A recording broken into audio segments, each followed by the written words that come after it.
नमस्कार दोस्तों, क्या आप जानते हैं भगवान श्री राम के पिता कौन थे और उनके पिता कौन थे?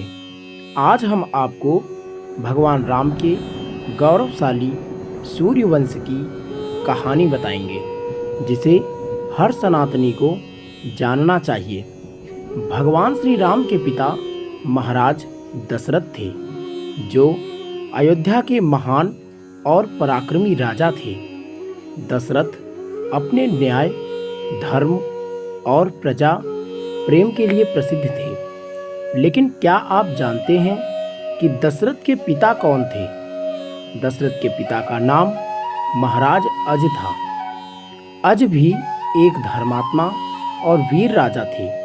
उनके पिता थे महाराज रघु, जिसके नाम पर पूरे वंश को रघुवंश कहा जाता है।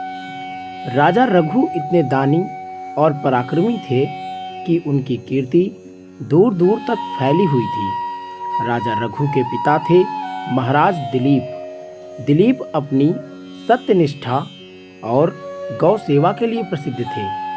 उनके पिता थे महाराज खड़वांग, जो महान योद्धा माने जाते थे। इस प्रकार यह वंश आगे बढ़ते हुए कई महान राजाओं तक पहुंचता है।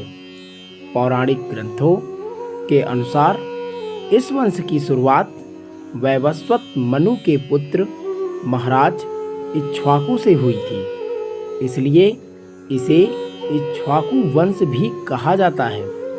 इसी वंश में आगे चलकर राजा हरिश्चंद्र हुए, जिन्होंने सत्य के लिए सब कुछ त्याग दिया।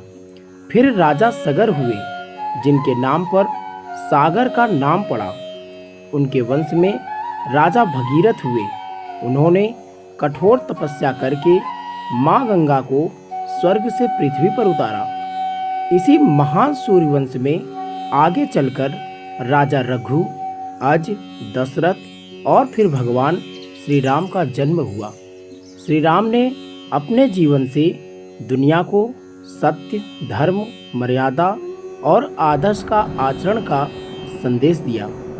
भगवान श्री राम और माता सीता के दो पुत्र थे, लव और कुश। इन्हीं से आगे यह वंश बढ़ा। इसलिए जब भी हम श्री राम का नाम लेते हैं, तब केवल एक राजा को नहीं, बल्कि हजारों वर्षों की महान परंपरा, धर्म और संस्कृति को प्रणाम करते हैं।